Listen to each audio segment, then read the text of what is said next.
All right, guys, welcome back to Drat Drake, episode 14 or 15, something like that. Somewhere around there. Yeah, it's been I guess we're posting every week now. Of course, we got a few episodes stocked. At this point, we are catching up, and we went to VMX recently. Of course, we should have taken more pictures and started actually posting it for the podcast just so people could know. But yeah, we spent a lot of time together that week. Yeah, it was awesome. Yeah, you got to, I think you've already met Mika before, but you were able to see her a lot more. Got to hang out a little bit. Yeah. Now, I went to VMX as a vet student. I was the NAVC student representative. Admittedly, I actually wasn't really the best, and I apologize just because there was apparently a lot of things I should have done, but Like either what? don't know, I didn't do it. It either wasn't clear to me or I just didn't make it clear. I actually genuinely don't know. But anyways, you get like a dedicated parking spot at Ross, which I never Oh, wow. knew. So I never even got the parking spots. There's that.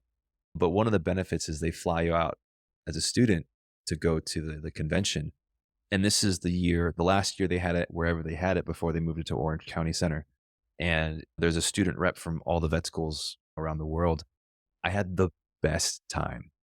I met all the student reps. They were like the coolest people ever. Obviously, you have your stuck up schools, which I'm not going to mention because they didn't want to hang out with us. But everyone else, we had a blast. I met like some awesome people. Even now, we're still very much interactive on social media. So I have a very already positive bias. Obviously, we graduated and I haven't really been able to go to any conferences in person since COVID and all that. So this is my first time doing it. I had a really good time. Agreed. Yeah. Yeah, it was my first time going there. So I knew it was a big conference, Mhm. but it was cool to compare it to, say, Western Vet, which is also a really huge conference. Mhm. But the exhibits were insane. It So was like a whole carnival of everybody in the whole vet industry was there. It was crazy. wild. Yeah. It was wild. And of course, we'll get into the exhibits because there's a couple that we noticed that we Some we good want to give a ones. shout out to. Yeah. Mhm. Speaking of though, you're looking out as we walk around. You're constantly like scanning people with what tags they are with their vets. I want to say like more than 50% are like either veterinary assistants or technicians and exhibitors. Yeah, I was really caught off guard by that. I think Which that it makes makes sense, right? yeah Because they need CE, so yeah there's a conference somewhere that they're going to, and it makes this one sense, yeah, and right? I'm Because there's glad. more technicians than vets.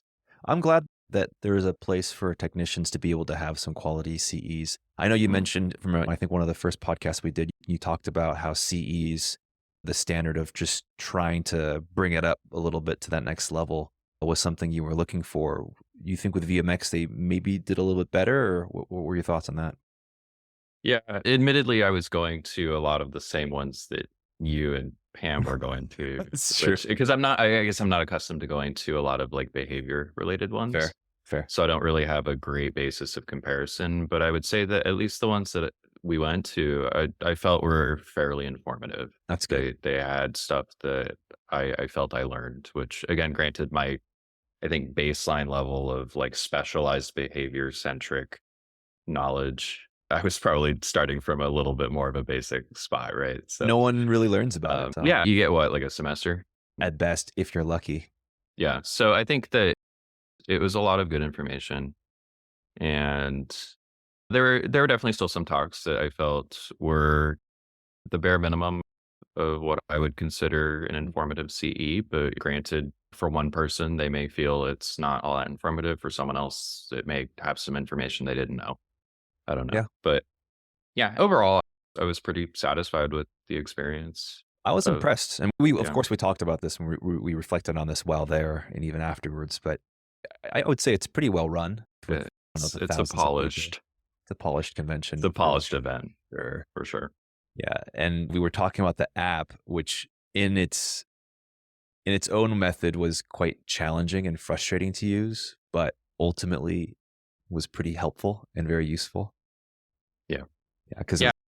It's something that in 2024, apps have been around for a while, but I would say that's the first time, at least that I've been aware of, that there's been an app where you can watch the CE outside of the actual room where it's occurring, live, but yeah. still be on site in the convention center to where it makes it easier for, say, someone with a baby like you guys to be able Hey, to not be in an area where it could disrupt others, but still participate in exactly. real time. So The props to app VMX for putting that developers. together. And yeah, Yeah. it was a good idea for sure. Yeah, for sure. And I agree with you where, 2024, the argument is we need to have, our expectation nowadays for these things should be a really well polished product.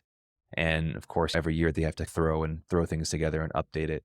For the most part, as you were saying, being able to live stream dozens of videos at the same time on one application, I was pretty impressed by it. Now, the Yeah. fact that I couldn't rotate and do landscape and the sizing was all off, it was a little bit frustrating, but for the most part, again, yeah, very You impressed with their tech. take what you can get from it. It was Yeah. still good. But So yeah, let's get into some of the talks. Again, we can go a little bit into the medicine. I think one of the ones, of course, one of the first ones we saw was some behavior ones. Dr. Julia Albright, one of the behaviorists, of course, my wife has a good relationship with. The one of them was essentially the feline stress conversation. That was pretty mm, helpful. One of the big things that we weren't really sure of is actually, I don't even think she's a, oh, geez, I think she's a behaviorist or is an internal medicine specialist.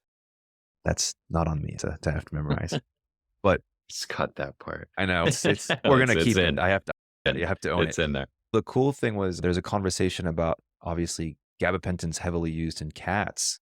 However, because it's metabolized by the kidneys, there's this question of how safe is that with cats with CKD. And when in Dr. Albright's conversation in her talk, she mentioned that she still prescribes it relatively at a lower dose, but it's nice to hear from an internist that this is still usable despite the underlying illness. Yeah. It's it always makes me wonder, and I'm sorry this is tangential, but Sure. it's you have to wonder for a lot of these drugs that we prescribe to what degree we should be modifying our dosing depending on things like CKD, underlying liver dysfunction, things that theoretically should affect its metabolism. Mhm. But then I always think back of when human med, it doesn't seem, at least from what I'm aware, it seems like it's dosed per human. Yeah. It's not even dosed on your weight.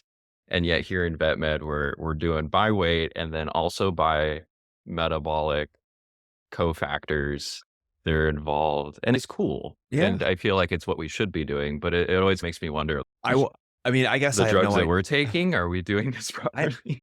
I would imagine that they still do dosages specific to the individual human in human medicine. I You guess would I can't think, say. but Yeah. I don't know. I guess just granted, I'm not someone that has been prescribed a bunch of meds as a Mhm. human, but from other people that I have known, it seems like it's dosed by Per the person, right? It's not yeah, like, oh, as a per person weigh 190 pounds, your dose is going to be like it doesn't seem like that. yeah. But I I don't guess know. Maybe I'm wrong. probably just the disparity of people is a little bit less than the disparity between breeds and species of animals.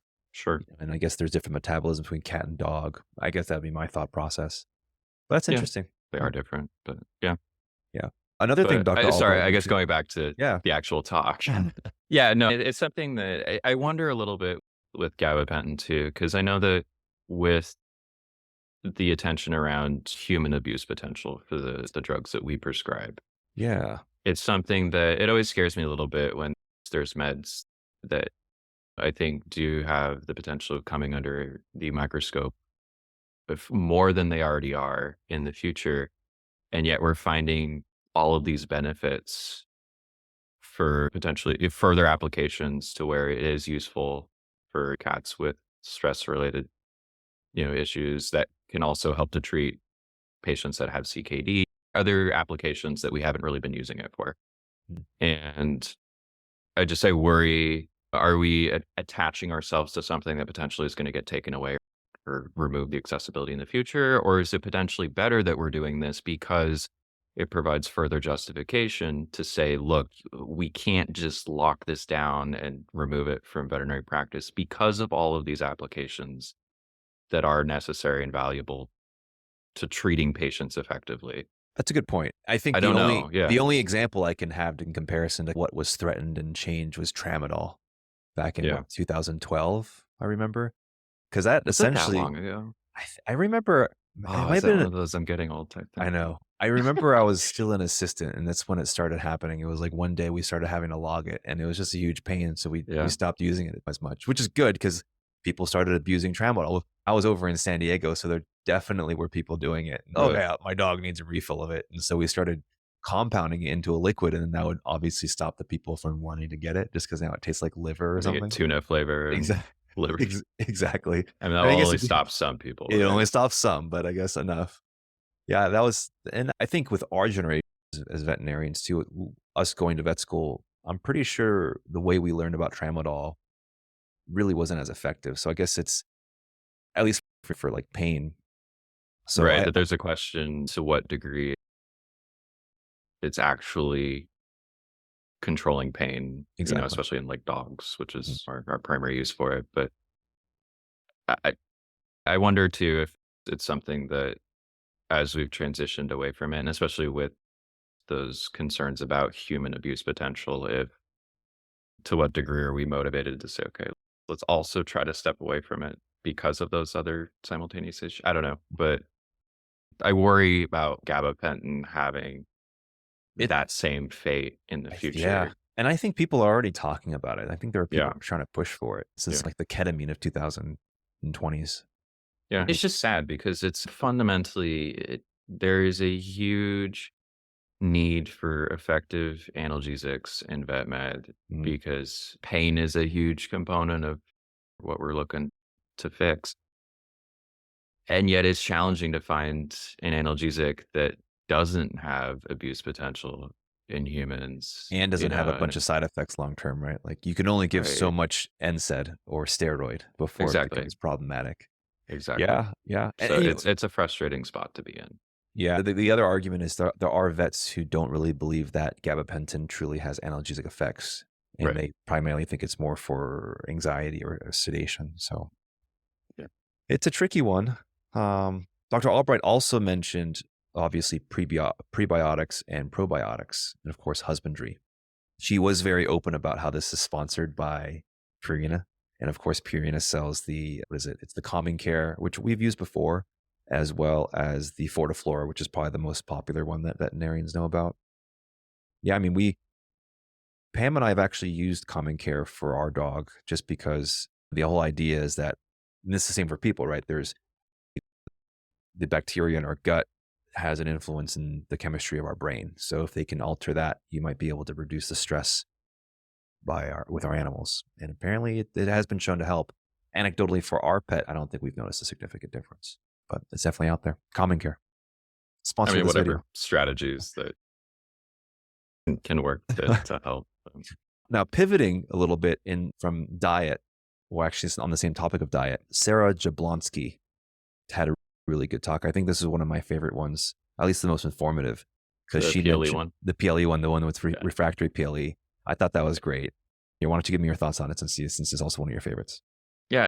It was eye opening to me the degree of diet's effect on how what our treatment options are for PLE, right? Because I think fundamentally, at least for me, I think I looked at it as steroids, other immune modulating strategies. Like those are going to be things that really drive an improvement in Mm, the condition, which it's still a condition that it's not like you prescribe those drugs and you're free and clear. It's a condition that has it's not a prognosis that you're exactly happy to give owners. But the diet was something that I think previously was not as prominent in my mind as far as I think it's something that you're aware of, but the degree to which we should focus on that prior to really resigning ourselves to medications. It was something that I think really altered my approach to how we're going to treat it, which I think is the intent of the talk, right? yeah. Is to shine light on to what degree we're moving too quickly onto other options before really giving diet its full course of consideration. Yeah. I So 100% agree. I think you it, the frustration that I have though, especially in emergency or even when I was doing GP again, was we as people, we are so obsessed with our diet and so crazy about it. And again, it comes down to marketing, comes down to like just capitalism, right? These companies in this multi-trillion-dollar business, veterinary and pet business, they see the insane obsession of diet with people and how we translate it to our fur children. And now it's like everywhere you go, it's you need to get this diet because if you're taking this diet, your pet's gonna die. It's so exaggerated, and it gets me so frustrated because one of the number one things I get from a client if when a patient comes in sick, let's say they're here for they have a seizure, right? And they're like, I don't know what happened. My dog's always been sick. I feed him the best stuff. And my knee jerk reaction is like, what does food have to do with with their seizure?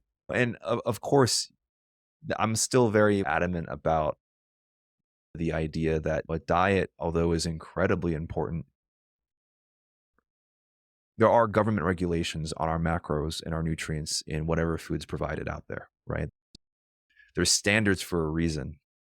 That being said, there are these cases where, especially with its GI related protein losing enteropathy, especially if they're not completely steroid responsive or treatment responsive, to hear these success stories where it they do a specific diet outside of a hypogenic or hydrolyzed diet to see successes. Yeah, it's definitely eye opening and definitely then makes me really. It's a struggle because I feel so passionately about just the toxicity of these food companies and the narrative they push. But this really makes me lean more towards trying to be more open about the importance of diets in our pets. Yeah, I guess I see it a little bit differently. That I see it as there's a lot of factors that go into why people get really uh, emotionally charged about pet foods, right? That there's the people that, you know, want better ingredients in their pet food. They feel to some degree misled by what has been in pet foods before. And so Yeah. there is marketing that absolutely speaks to that and it answers the concerns that those people have had. Granted, there's foods that come out that they're speaking to that, but the actual ingredients and stuff that go into it, all vets can tell you that there's some foods that you're like, this isn't doing what you think it is. Grain Um, free, for example. yeah, That's it's things that, and granted, it's like, how are people actually there?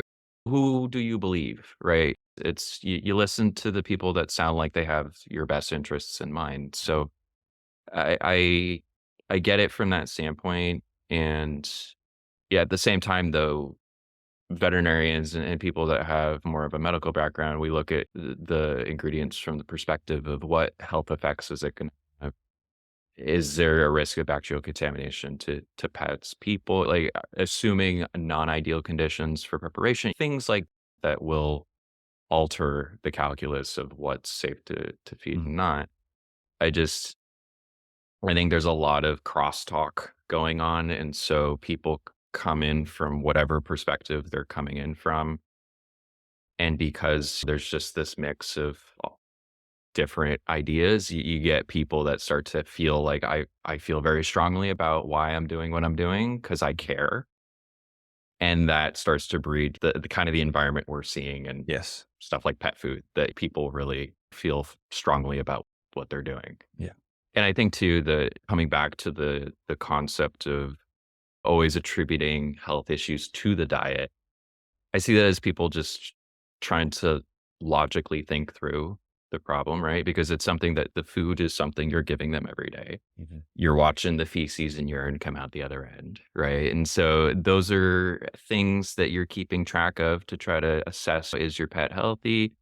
Was something changed? Factors going in, factors on the other end. Like, Mhm. where is the change happening to Happening. where we can explain what's going on? And obviously that logic doesn't work for A health lot of conditions. diseases. Yeah, But I think it's just people trying to help of course. guide things in the right path, Of right? course. But it leads to a lot of kind of silly behavior in many respects. Yeah. But that's our job to say, okay, Oh, yeah, of food is course. important, but for this But specific issue. let's see if there's Yeah. something else that might be causing it.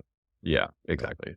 But I guess bringing it back from 3 tangents ago, the PLE talk I think is really a perfect example of the type of CE that I really like to see Mhm. because it was a lot of very evidence-based, "Here are the papers that have been written on this. Here's the evidence that we've shown. Here are the hypotheses that have been tested. Here's a demonstration of how what we're trying to advocate for has actually shown measurable Yeah. benefits." And she even mentioned that there are scenarios where, okay, if you don't some people don't have the luxury of having an internal medicine consult and an ultrasound and GI biopsies. Well, Then what? you do. The albumin's Exactly. point 0.5. Like, you gotta do something. Yeah. And for her to say, and in those cases, we still have evidence of that. People went straight to this white fish or sweet potato diet and within days saw improvement, and Yeah. that was cool. That was really cool to hear. Yeah. Funny enough, obviously, we know Dr. Megan Barrett because we went to vet school with her. And of course, she was one of the first guests on my podcast. She has made a name for herself in terms of holistic, diet related veterinary care. She came out with a book that I have. I still need you to sign it, Megan, if you're listening. It's called From Basic to Bougie, a blueprint to upgrade your pet's diet safely and simply. And she also, and we're in a group chat together, and I don't think she's so humble about this. She has her own podcast with several other vets in a very similar field. It's called the Pet Care Report. And really what it is, it discusses connections with pet experts, obviously, to discover latest trends, innovations, and essential products for optimal pet care. Of course, I'm reading off the screen. I want to do them justice by giving them the specific description that they want people to know. So I would say check them out. Of course, again, Dr. Megan Barrett with her book and the Pet Care Report podcast. Yeah. You said it. That Megan is doing a lot in the field. And just in general, like She she's accomplishing is. a ton and it's just she's very humble about it. Like she doesn't go into our group chat and hey, look at what it's just she's actually doing a lot of really cool things and it's Living in the moment. she's yeah, And it's cool to watch. yeah. Anyone looking to watch what she's doing. She's an awesome vet. She's huge. I'd say Physical upcoming. therapy, Yeah. acupuncture. Yeah. And I think we were talking about making an episode about hobbies or side hustles or just jobs completely unrelated to vet medicine that a lot of our colleagues are in. And she came up on the list She's a almost as one of them. DJ, She's a DJ. She right? does, oh, So she's, cool. she told me what it was, the fire spinning thing that a lot of Yep. that's popular. So we'll give her another shout out very shortly. Yeah. It's just awesome. It's It's cool. honestly more of that in our field. Yeah. It's good. Brings a lot of light to it. Now, moving on a little bit into kind of the stuff that we really like, obviously, technology, new upcoming innovative things in veterinary Is that medicine. Mika in the background? It is, yeah. Right. I think She mom's making lunch, and that doesn't sound like a cry. That doesn't sound like her normal cry. It sounds more like she wants food. yeah. I think since Pam's making lunch right now, she's probably crying for attention, Okay. but not crying to stress. And I'll have to probably edit some of this Sure. part out. Your dad powers I to know. Yeah, read the cries. she's starting to really tell us, who she is as a person, which is really cool. It's good. I promise today's Oma is not about her. Uh, But it's no problem if it is. every Right? time, right? Yeah. So I mean, that's being a parent. But let's get into another talk. First off, actually, I have to award, at least personally, the most entertaining speaker of the VMX conference would have to go to Dr. Craig Webb. Like, you always know you're in for Yeah. a good time when it's a web lecture. and obviously CSU professor. I came in fourth year, so I never got to witness any of his lectures, but I've heard things. And you're left feeling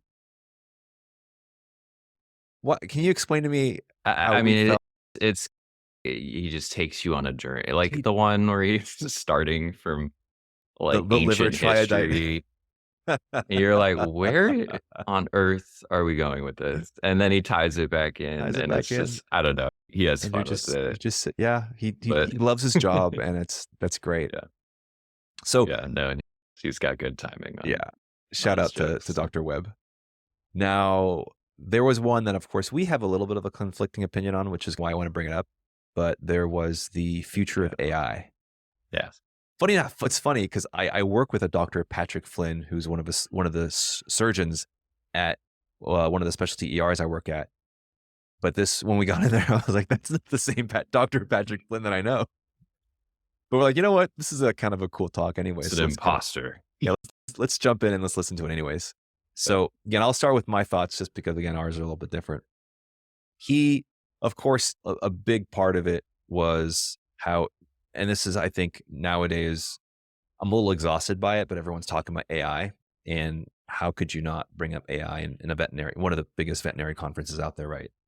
So of course, he went into like how AI can affect our record writing as veterinarians, but the one that really stuck out for me was the future of pets for like how the typical person might experience having a pet in the future. His whole thing was they could eventually AI generate a golden retriever or however, right? A virtual animal that no longer gets sick, that no longer has the needs that we typically have to give, but still gives us that kind of emotional connection. And obviously, super like Blade Runner style, crazy way to think about it. But I thought that was interesting. I thought that was probably like one of the most interesting thing that I heard from him there. Yeah, I interpreted the talk as like more of a fun.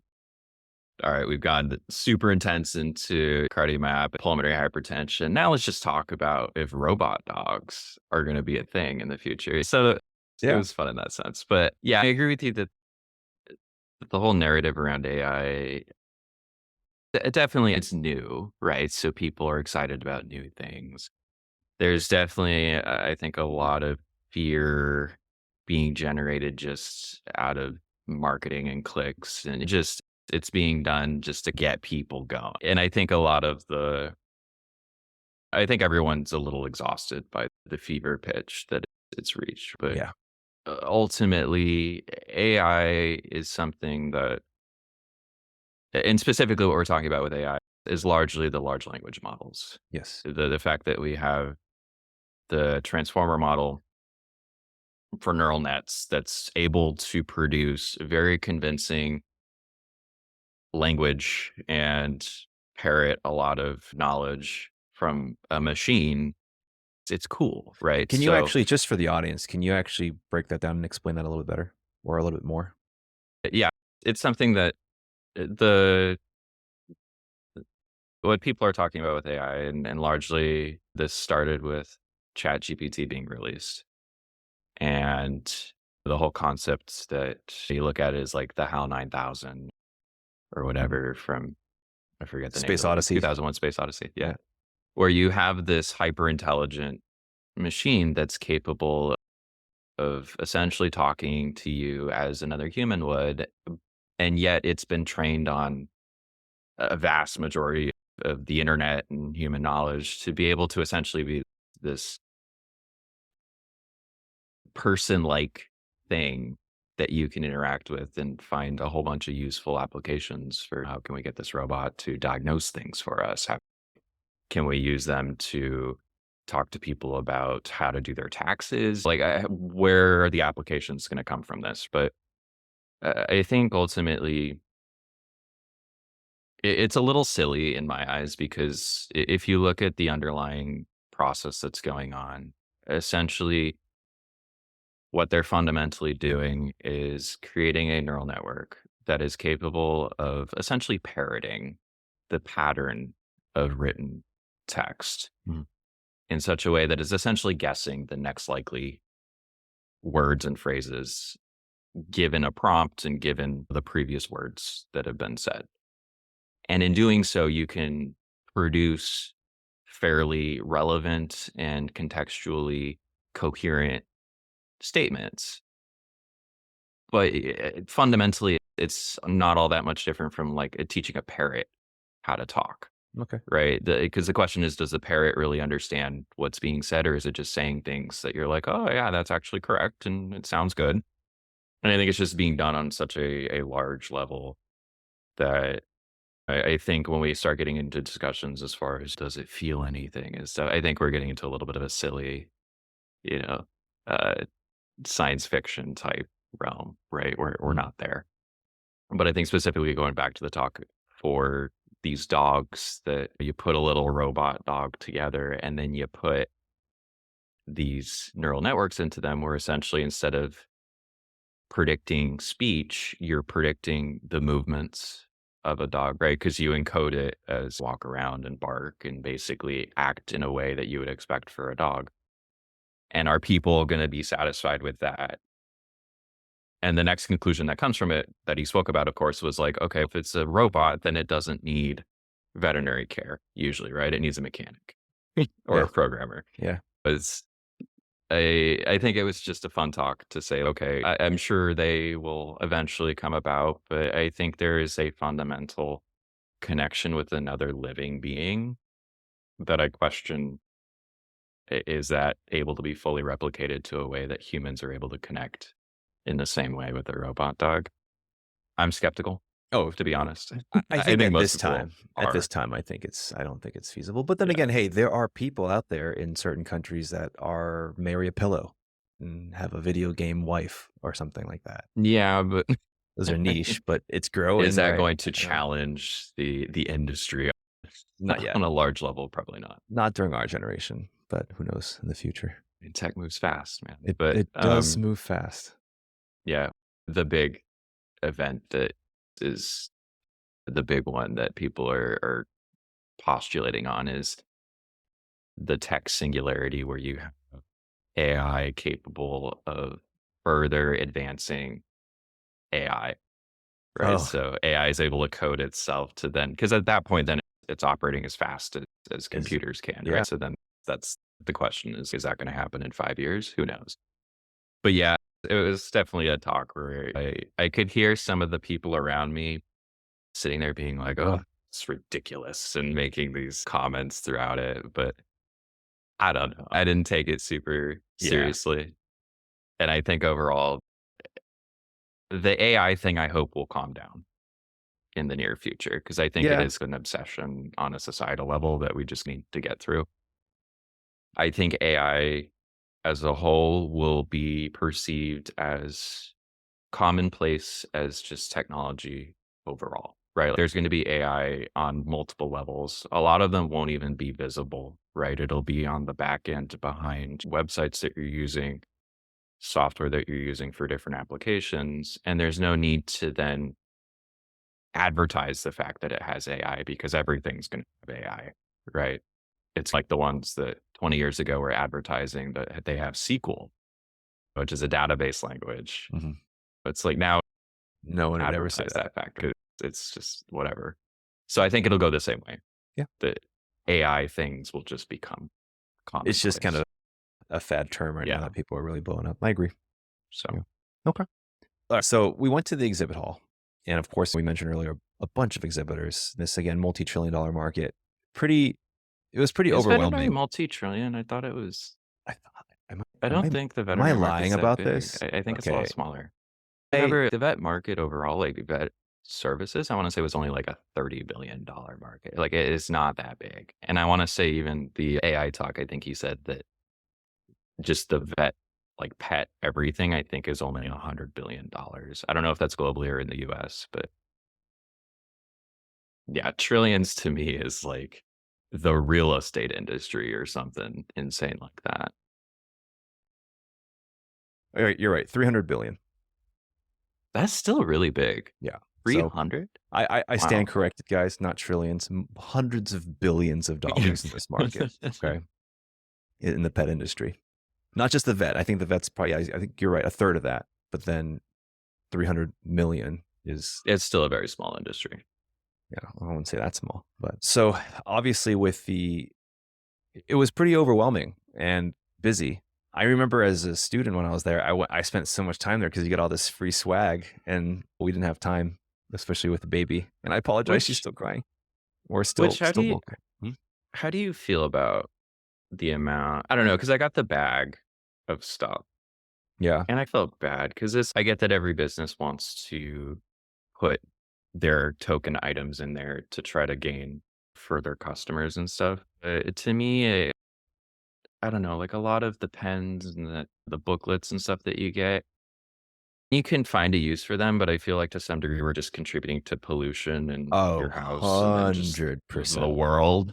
So, 100%. well, Fortunately, a lot of the things were recyclable. They went yeah, straight into my recycling, but I don't know what a good alternative is for that, right? Because if you just tell people like, "Oh, go on this website where everyone has a little piece of it," I'm thinking of the what's the old like early 2000s website where it was like everyone could buy a pixel for $1 and the guy had like a oh, million yeah. pixels for sale. You know what I'm talking about? Yeah. Mhm. If we did an equivalent of that, I don't think anyone would use that. No one would go on No, there voluntarily. So they have to give you something, put it right in front of your face. Here's a bag of stuff that you're going to look at. But like at the same time, it is wasteful. I it don't know. I is. don't And it's like that's the a lot of what as a I don't society, know. we judge things based on stuff, right, sometimes, Yeah, and there's obviously the hoarding issue. I think we're also, as veterinarians, we're in a different place too, because we do although many would argue, and to many certain degrees, we're not as financially well off as other medical professionals, but for the most part, if you're a veterinarian, we're sustainable. So the idea of things sometimes we have the luxury of saying, "Oh, we don't need these things." I noticed that a lot of the people in the exhibiting halls who really were taking advantage of the swag and all the free things tended to be the nurses, the techs, and the vet students, true.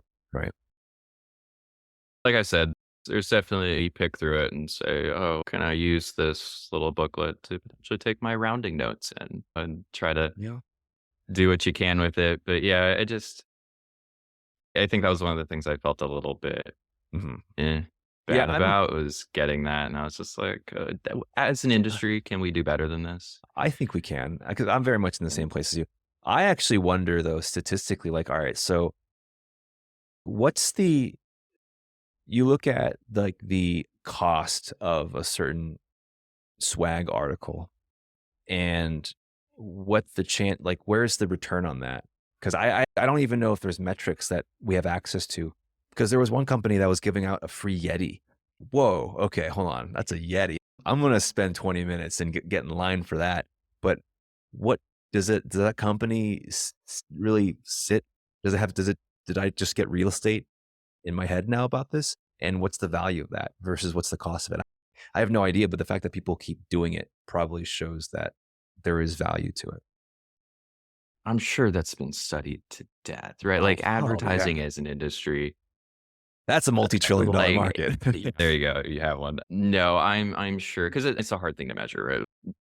A brand impression, how do you measure that? I guess you can measure it just in terms of conversions to revenue growth, but then the question is what other factors contributed to that, right? I am sure there are very smart people who have done a lot of work to find out if it's Oh, worth it or not.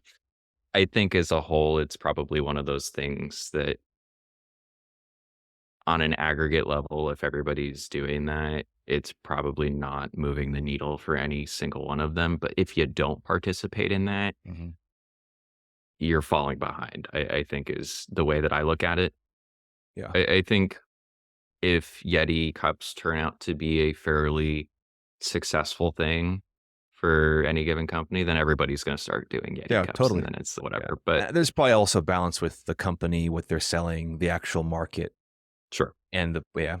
Give me a second. I'm gonna attend to my baby, Yeah, absolutely. and this will be edited out.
All right.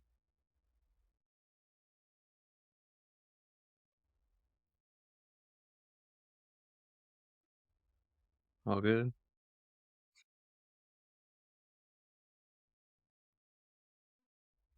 It's a new day, and baby, who used to love the high chair, suddenly decided to hate it after eating. And so at the same time, Pam had to, she was messy from all the strawberries and broccoli she was eating. So she had Oh, to wash her off, and that obviously there we go. didn't Yeah. make her happy. Yeah.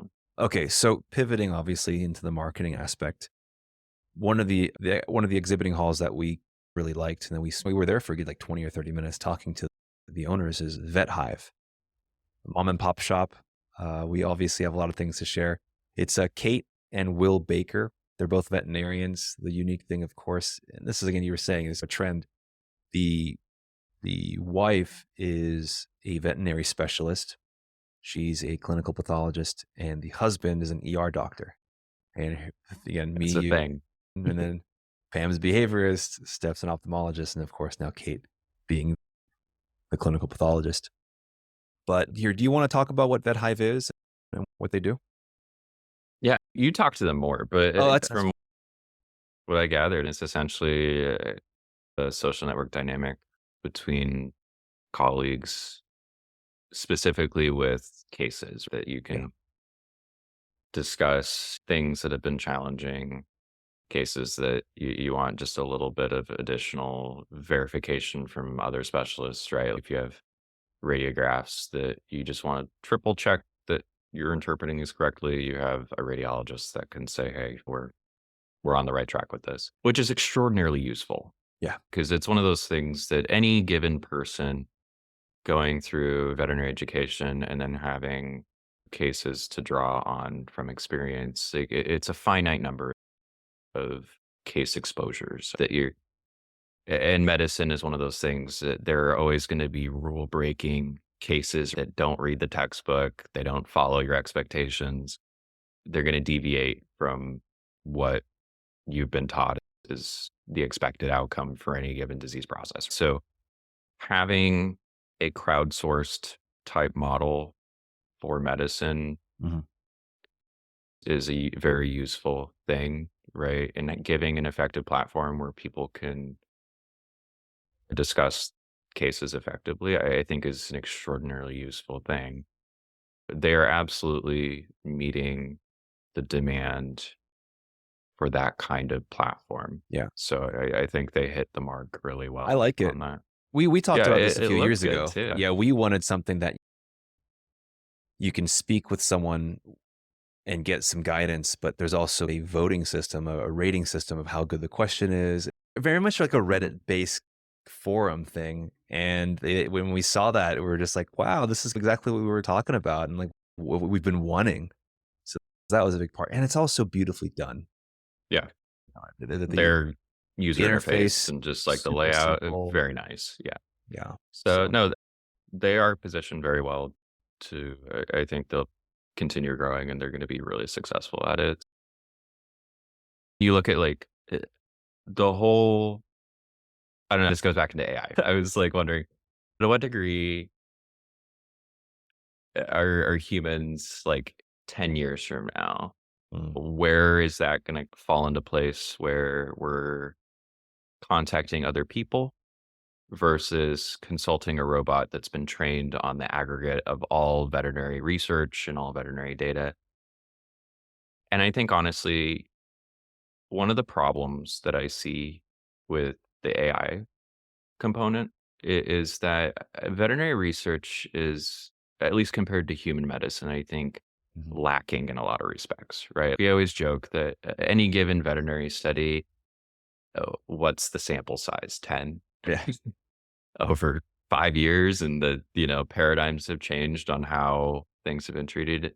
And a lot of the studies are either done in universities as part of residency. And it's one of those things that having watched my wife go through trying to find cases for a given, I forget what specifically she's trying to aggregate Mhm. cases on, but it's challenging, right? Oh, yeah. Like our EMRs are not really set up for that. Mhm. We don't have the degree of standardization that I assume is present in human medicine. Like we've got a lot of additional challenges. And that's not to say that there aren't smart people doing good work, but it's just they have a lot of hurdles to get over. And the end result is that we have a lot of studies that can be conflicting. And a lot of it is it's just a statistical is this just statistical noise? Or are we actually seeing a different conclusion that's true that we can start to alter our practice on? And I think that then comes back to the whole thing of can you train an AI on that kind of data? And I question the quality of that. Yeah. So that kind of brings us back to something like VetHive, I think is extraordinarily useful and enduring because there's an argument to be said that people in a career 20, 30 years start to really build an intuition to say, okay, even though we don't really have the strongest research support to justify this, just having been doing this as an expert for the longest time, I can guide you that this is a prudent decision to be made. Yeah. And Right. yeah, it really going into just mentorship, right? When we talked about this, Exactly. it's so hard for vets to be able to have that. So now you almost it wouldn't be fair and to say this is mentorship on a phone, but you have that level of guidance if needed on cases that are troubling. Yeah. They're And affordable too. So it actually makes more sense to have it in an asynchronous format to where you have the ability to make a post mhm. and then step away from it to then handle the 2 or 3 appointments that are coming up and then come back to it and see someone respond to it without having to sit there on a phone, going through the phone tree, talking to Mhm. it's just it's easier, I think, on both sides. Yeah, So, it's a more modern way of doing it. So, agreed. you know, I have nothing Yeah. but good things to say about it. Yeah. I think it's a good thing. Now, I think we should probably make a pretty key distinction because, of course, we love all veterinary companies and everyone's made big moves in our industry, which we have to respect. Yeah. There It's a is, good industry, right? I don't know. yeah, for the most It's a part, good group of people. yeah, there is a comparison that people are having between Vet Hive and Vin, and I would probably there are some comparisons in terms of the fact that they have specialists on both sides that can help answer questions. It's relatively forum based, community driven. But there are some different distinctions. I think that obviously Vin has been around for a very long time and they've established an incredibly really good resume of what they've been doing. Yeah. It's been It's Vin. it How many three yeah. letter .coms do you have now that are allowed? Yeah. You It's know, just they've done so much work, and like you said, they trailblazed yeah. this kinda thing, and they there's so many branches on what Venn offers, right? They've got, like, the Venn Yeah. Encyclopedia, they branched into, like, Veterinary Partner. They've Their got their drug book, they essentially yeah, they have their own, yep. they've really cultivated a really strong knowledge base that people call I guess I see them as a little bit different. Mhm. I think there's a little bit of overlap, right? But I see both of them having a very robust presence moving forward in the Yeah. future. And I asked both Um, owners, is this an inspiration to eventually compete with them? And they're like, no, we're trying to keep our own situation. Our main thing is more so for just specialty assistance and guidance in a very kind yeah, of formal yet informal method. yeah, It's kind of, yeah. yeah. It's I think it's inevitable as you have like a knowledge based Yeah. consulting type dynamic in your thing. Eventually, if you grow big enough in the industry, like there is going to start to be a little bit of overlap because I think both of them do CE Mhm. as well. So it's Yep. something like, are they technically competing in that respect? Sure. But as vets, we need a We bunch of need it. CE. We're gonna go to both places to get it, right? Like it's nice to be able to get that variety to really augment the hearing it from different areas. Yeah. So I don't know. I see long term, like they're both Yeah. in a really good spot. I think as a field, we really need that. And Mhm. honestly, as someone that if I try to put myself in the shoes of like clients coming to vets, like it would give me more security and like a sense of I don't know calm to Mhm. know that like my vet also has the ability to reach out to these other specialists and consult with them on an as needed basis in an easy way to help with whatever they need help with, to me, I would be like, "Oh, that's good."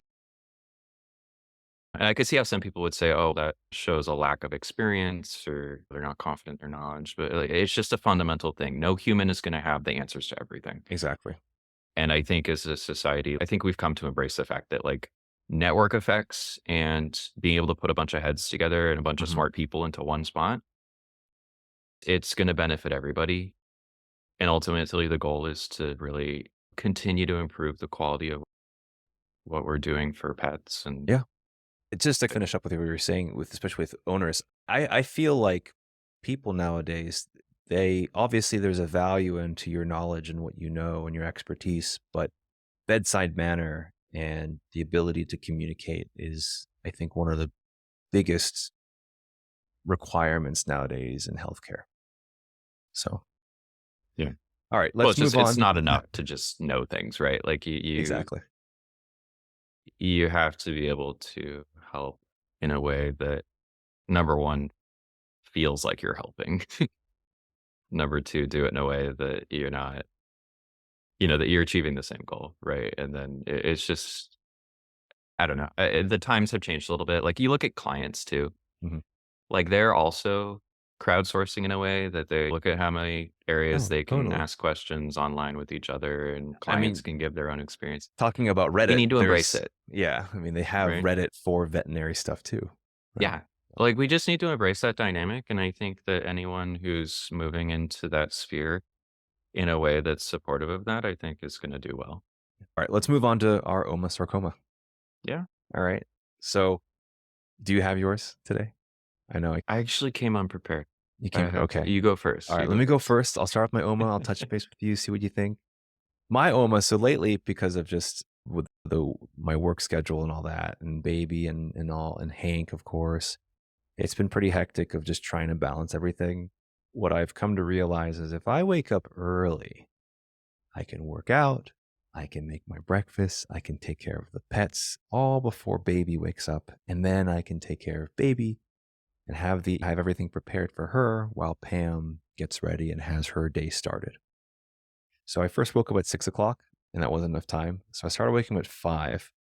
And it's on the days that it actually happens, it's been such a good start of my morning because now I've had everything that I needed to get done is now achieved. Pam's happy because now we're in a position where she can really have her routine before I have to jump into work and she then has to take over.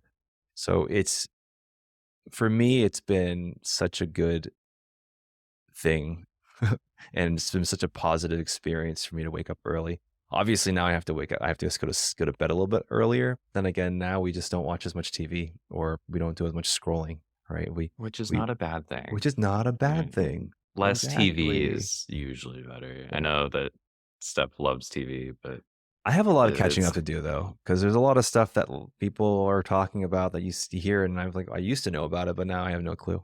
But yeah, but that's it's always what's gonna be there, right? Like, it's you're like granted, the like, if biggest you're hermit. You're watching I am, but granted, yeah, if you're, like, trying to watch Lost in 2024, you're well, not no, gonna have many people to no. share that with, but, like, I get the social aspect of watching these shows, but I don't know. It's endless, and I'm like, "Is this" Yeah, I'm a hermit, right? I'm like, Yeah. "Do I wanna spend my life just consuming television?" For Mhm. me, the answer is no, but I know that other people, it's an enjoyable hobby, if you can call it that, but Yeah, it's a way of decompressing, and sure, I still need that relatively yeah, often. but My body's used to it. yeah, So, but do I'm you have an always a OMA? fan of less TV. I think my OMA is just I'm feeling really good going into February. I feel just in a very general sense, Yeah, right? I feel like the start of 2024 has been a very optimistic, good start to the year for me. So yeah, I feel like I'm okay. on top of productivity, getting a lot of stuff done. Really, I don't have much more to I'm say than happy to hear it. that. So Chinese New Year is your OMA because it's Wait, when February. is I think it's just the now. whole month of Oh, February? jeez. Now I just look even worse here. Let's look at it. Oh, it's this Saturday. Oh, really? Yeah, that's when it starts.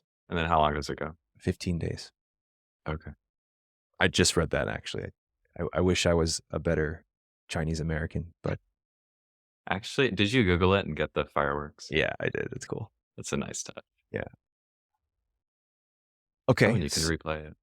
Yeah, so So, that's my OMA. My okay. sarcoma Mhm. is I actually don't know if I have one. All right, let me Oh, start with I have mine. one. Oh, Okay. okay, go ahead. Sorry, I didn't mean to No, go you go ahead. first. No, Okay. you first. I insist.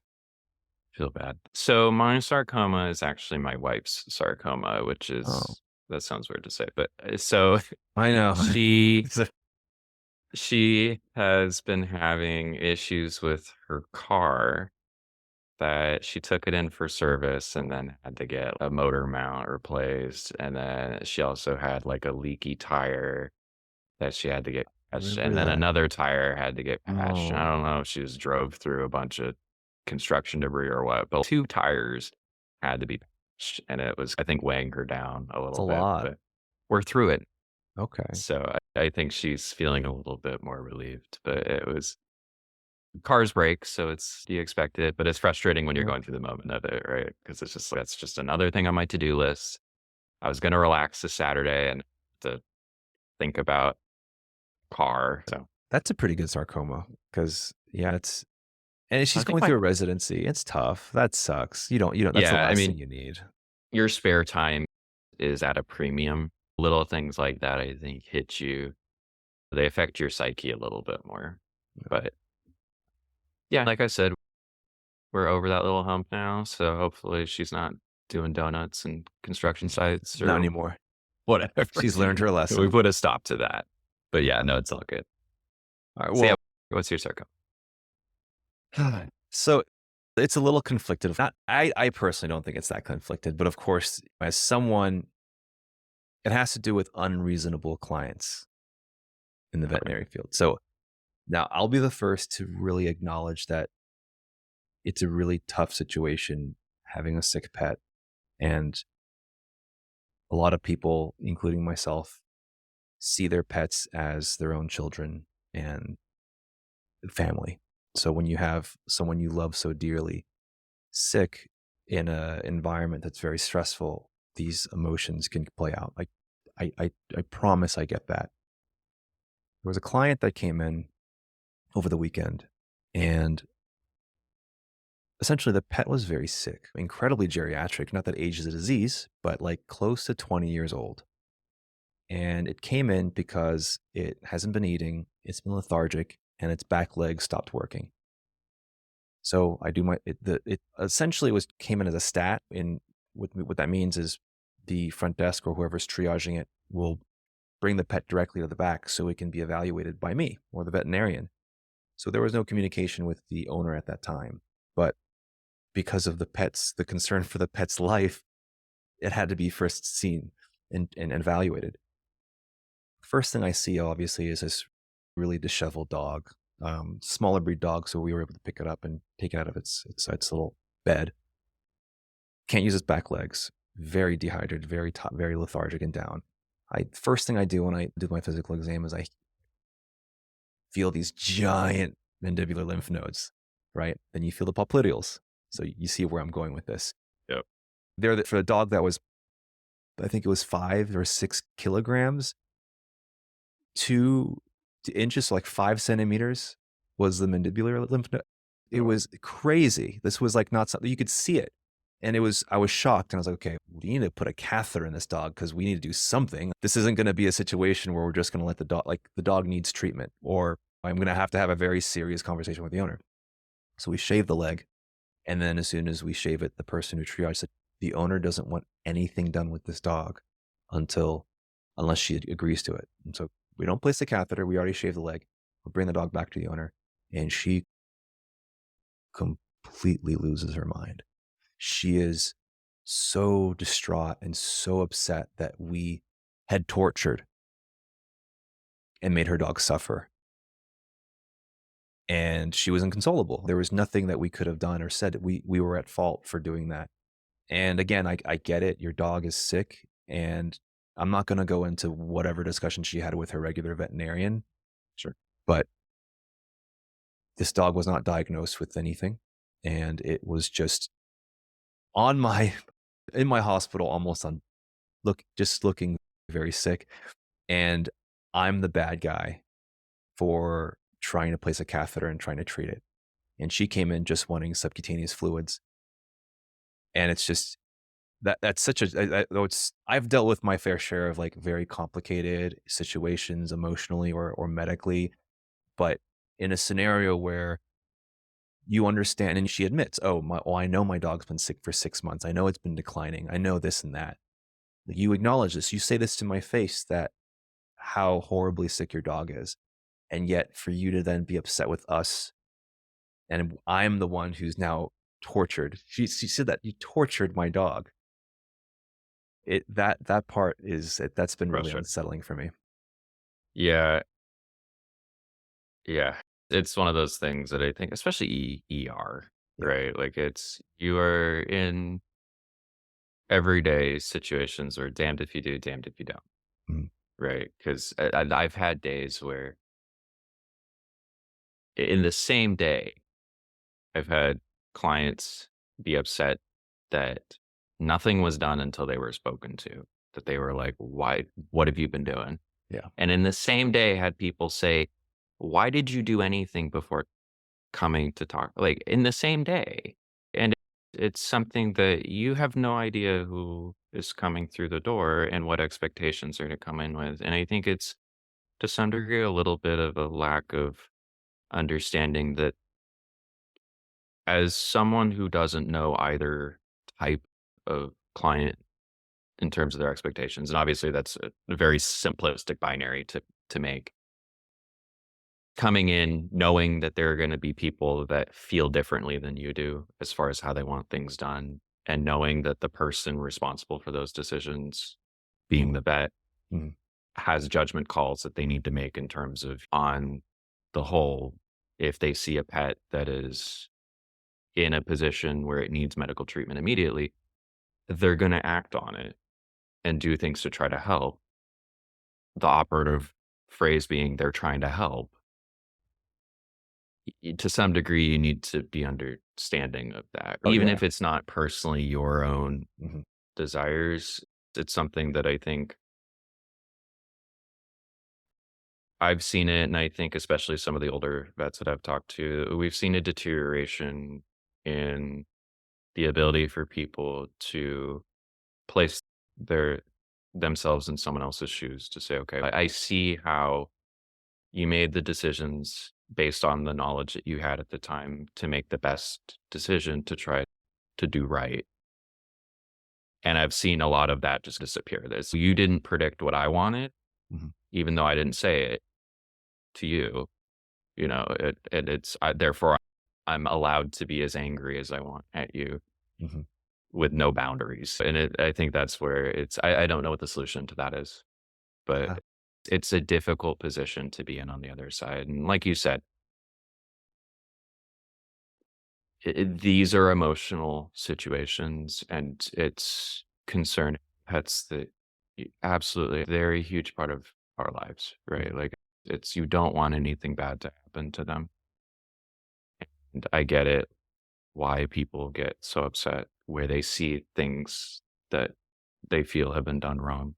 Mhm. But there's also a degree of perspective that I think we need to regain, that shaving a leg is not torture, right? Like and it was in Yeah. the process of, especially if it's a pet that, like, if they're have a hemo abdomen and they're extraordinarily hypotensive, and especially if that's a client that wants that pet to still survive, placing a catheter in a severely hypotensive patient is a prudent decision to make, right? And especially if you gotta act now, it's a reasonable thing, and in the process of doing that, shaving the leg is normal. Like, those kinds of situations, Yeah. you depend on your client being able to understand that you're trying to help. Yeah. So, I get it, as all vets unfortunately have to It's experience that. it's a tough one. Yeah, and it's unfortunate it's an increasing problem, Yeah. and I don't think anyone has a good solution to how to bridge that understanding. Yeah, unfortunately, I think you'd agree with this. It's a deeper thing than just veterinary medicine. It comes down Oh, to it's happening, yeah, yeah, other industries society as as well. a whole. It as a whole. But yeah, like I said, talking to older vets, they have straight up said it is a new thing. There used to be much more understanding in the past and a much more conscious effort to say, okay, it's not what I would have wanted, Mhm. but I understand that you were trying to help. I think that's been lost. And it sounds like they agree. So it's tough. But Yeah. I'm Good way sorry to that you yeah. had that. That's But okay. I mean, yeah, obviously, and that feels that's negative. I is what don't it like is. We ended on a negative note, but overall, I'm happy that your year is starting off. So is mine, yeah. honestly. I mean, we got nothing to complain about. Big things coming up in our lives. What we'll do is again, we're going to be coming out with an episode every week.